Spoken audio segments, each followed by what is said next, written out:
I, 28F, have been married to James, 30M, for 3 years now. We met through mutual friends at a company event where he worked as a financial analyst, and I was a teacher at a local high school. His mother, Hannah, 55F, has been against our relationship from the start, mainly because of our different backgrounds. I need to explain some history here. James's father passed away when he was 15, leaving him and Hannah with a substantial inheritance from their family business. Hannah raised James as a single mother and became very protective of him. She managed all their family's wealth and basically controlled every aspect of James's life, from his education to his career choices. She even chose his college major, finance, because she wanted him to manage their family's investments. When James and I started dating 5 years ago, Hannah made it clear that she didn't approve. She comes from old money and couldn't accept that her son was dating someone who taught at a public school. She would constantly remind James about their family status and how he needed someone who understood their way of life. During our dating period, Hannah tried everything to break us up. She set up at least 6 dates with daughters of her country club friends without telling James. She would invite these girls to their house when I was there for family dinners. One time, she even announced at a family gathering that James was engaged to one of these girls, causing a huge scene when James had to deny it. Despite all this, James and I got married. Hannah refused to help with the wedding planning and only attended the ceremony because James threatened to cut contact if she didn't come. Even at our wedding, she wore black and told everyone who would listen that the marriage wouldn't last. The real problems started 6 months ago when we announced my pregnancy. At first, Hannah acted surprisingly happy. She started visiting our house almost every day, always when James was at work. I thought maybe the baby news had changed her attitude, but I was wrong. Her visits always had a purpose. She would rearrange our furniture saying it wasn't safe for the baby. She threw away food from our fridge claiming it was unhealthy for pregnancy. She even tried to convince me to quit my job because no grandchild of hers would be raised by strangers in daycare. Then she started making weird comments about the pregnancy. She would ask questions about my doctor's appointments and insist on coming with me. When I refused, she started telling James that I was being secretive about the pregnancy because I had something to hide. The situation got worse when my cousin Kevin visited from abroad last month. Kevin and I grew up together in another state and he was in town for the first time in years. We met for lunch a few times to catch up, and I didn't think much of it because James knew about these meetings. But Hannah had hired a private investigator to follow me. She took the photos of me and Kevin having lunch and manipulated them to make them look intimate. She created fake text messages between me and Kevin. She didn't know he was my cousin. That made it seem like we were having an affair. She presented all this evidence to James when I was at work. She also included older photos of me talking to male colleagues at school events, claiming I had multiple affairs. She even created a fake email account in my name with messages to Kevin about the baby. James confronted me with everything when I got home. He wasn't angry, he was completely broken. Hannah had spent months convincing him that I was acting differently, that I was being secretive about the pregnancy, and that the timing of everything was suspicious. She had planted so many doubts in his mind that when she showed him the evidence, it confirmed all his fears. I tried explaining about Kevin being my cousin, but Hannah had already told James that I would probably make up some story about him being a relative. James moved out that night and went to stay with his mother. I found out later that Hannah had been planning this for months. She had joined online groups about catching cheating spouses and had been gathering ideas. She had also been telling family members that she noticed suspicious behavior from me, so when everything came out, they were already primed to believe her. I'm 6 months pregnant now, still working full-time, and dealing with all this stress. My parents want me to file for divorce and sue Hannah for defamation. But I know James is also a victim here. He's never been able to stand up to his mother because she's controlled every aspect of his life since his father died. Yesterday, James's cousin Amy called me. She had discovered something important about Hannah's plan, but she wants to meet in person to tell me. I'm meeting her tomorrow, but I don't know if I should even bother trying to fix this anymore. Update: when I met with Amy, like I mentioned in my last post. She showed me text messages from Hannah to her friend where Hannah was bragging about getting rid of me. Amy also told me that Hannah hired someone called Mark Thompson to create the fake messages and photo edits. Mark used to work at their family business and owed Hannah money, so she used that to make him help her. The biggest surprise was about the private investigator. His name is David Chen, and he turned out to be someone who had worked with my dad 15 years ago. When he realized I was Robert Miller's daughter, he came forward with everything. He gave us all the original photos of me and Kevin. He also had recordings of his meetings with Hannah where she specifically asked him to follow me around until he found something that could be used against me. David told us that Hannah had contacted 3 different private investigators before him. The others had refused to work with her because they thought her demands were unethical. She wanted them to break into my phone and email accounts. She even asked if they could plant evidence if they couldn't find any real proof of cheating. I told James about everything through text because he wasn't answering my calls. He finally agreed to meet me at a coffee shop near his office. I brought all the evidence, the original photos, the recordings, and Amy's text messages. James spent 2 hours going through everything. He told me Hannah had been working on him for months before showing the fake evidence. She would call him every day at work to tell him about seeing me with different men. She convinced him I was having mood swings that weren't normal for pregnancy. She even made up stories about seeing me coming out of hotels during my lunch breaks. James admitted that he started doubting me 3 months ago when Hannah told him she saw me at a restaurant with a man.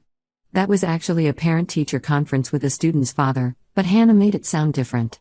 She took photos from outside the restaurant and cropped them to hide that it was a family restaurant, and the student was there too.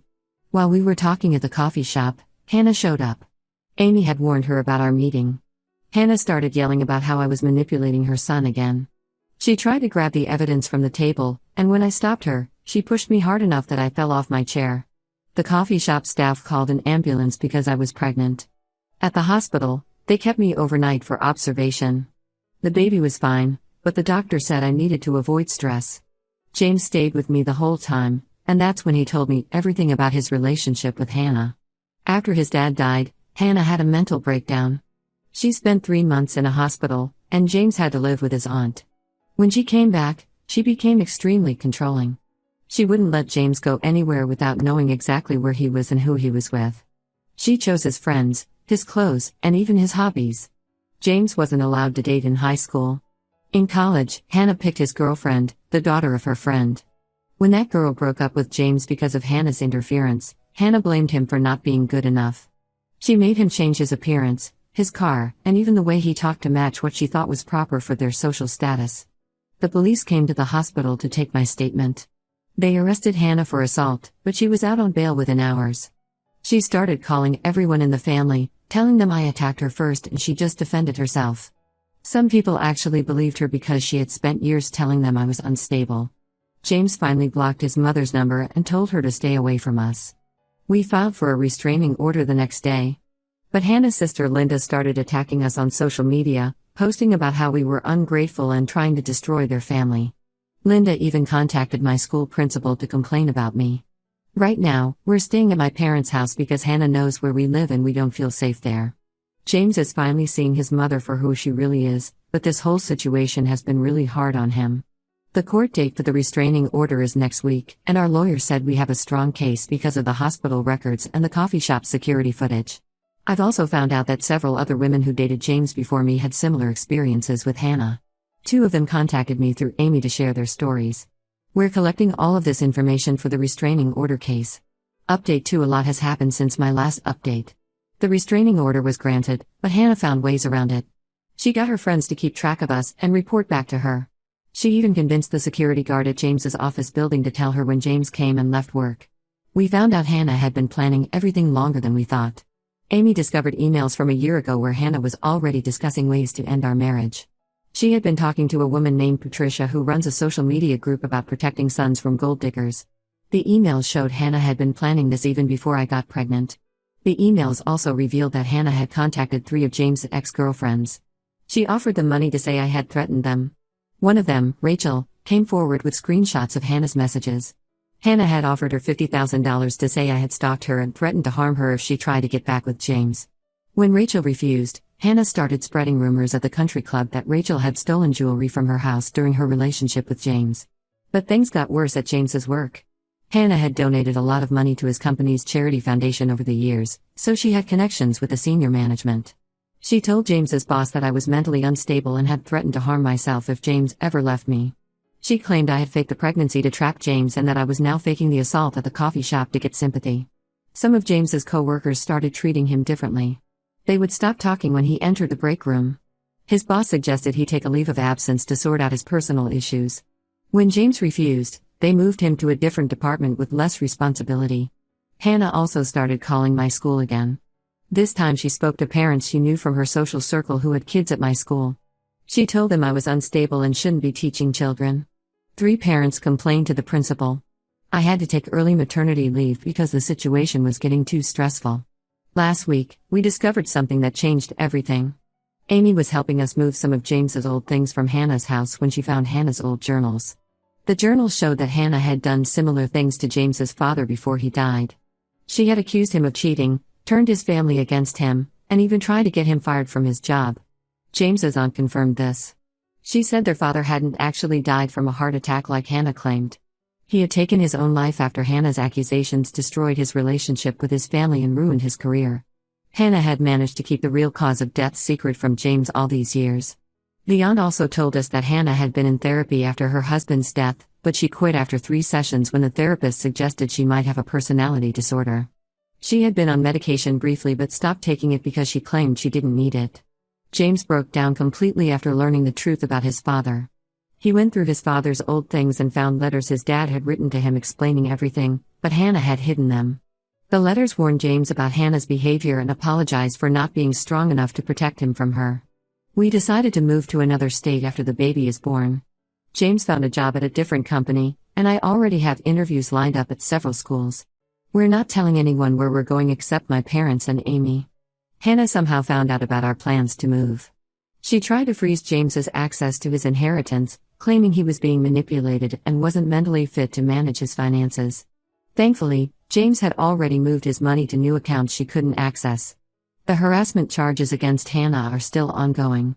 The police are also investigating her for cyberstalking after we discovered she had hired someone to hack my email and social media accounts. Update 3: Our son was born last week, and we named him Daniel after James's father. The birth was complicated because Hannah had found out which hospital we were at and tried to cause problems. She told the hospital staff that I was on drugs and shouldn't be allowed to keep the baby. The hospital had to check their security cameras after Hannah tried to convince a nurse to let her into the maternity ward by claiming she was my mother. We had to move to a different hospital in the middle of my labor. The doctor said the stress made my blood pressure rise, which led to some complications. Both the baby and I are fine now, but I had to stay in the hospital for 5 extra days. Hannah showed up at the second hospital too. She had followed James's aunt who was bringing us some clothes. Security stopped her, but she started screaming in the lobby that we had kidnapped her grandchild. The police arrested her for violating the restraining order. The court date for the harassment charges was supposed to be next week, but now there are additional charges because of the hospital incidents. Hannah's lawyer tried to make a deal, saying she would agree to stay away from us if we dropped the charges and let her see the baby. We refused. James's aunt told us that Hannah has been telling family members that Daniel looks nothing like James. She's been showing people old baby photos of James to prove it. She even tried to get DNA testing companies to send her home testing kits in James's name. Some good news is that James's company transferred him to their office in another state. We're moving next month. We already bought a house there, but we're not telling anyone the address. We had to tell my school and James's company not to give out any information about where we're going. Hannah found my parents' address and started sending packages there. First, it was baby gifts, which we returned. Then she started sending letters saying she would take us to court for grandparents' rights. Our lawyer said she has no case, especially with the restraining order and pending criminal charges. The police found evidence that Hannah had spent over $100,000 trying to break up our marriage. She paid people to create the fake texts and emails, hired multiple private investigators, and even paid a computer expert to hack our accounts. She also paid people to follow us and take photos. James is still dealing with everything he learned about his father. He started reading the letters his dad left, and they explained a lot about Hannah's behavior over the years. His father had documented everything she did, probably knowing James would need to know the truth someday. We're moving in 2 weeks. My parents are helping us pack while James sets up everything at our new place. We decided not to tell anyone except my parents the exact date we're leaving. James blocked everyone from his family except his aunt, and we changed our phone numbers. I never thought my life would turn out like this. I lost my job, had to leave my home, and nearly lost my marriage because of Hannah's lies. But at least now we know the truth, and we can protect our son from her. James says he doesn't want Daniel to ever go through what he went through with Hannah. The police are still building their case against Hannah. The detective said she might face serious charges because of all the evidence they found on her computer. But we're not waiting around for that. We just want to start our new life away from all this drama and give our son a peaceful home.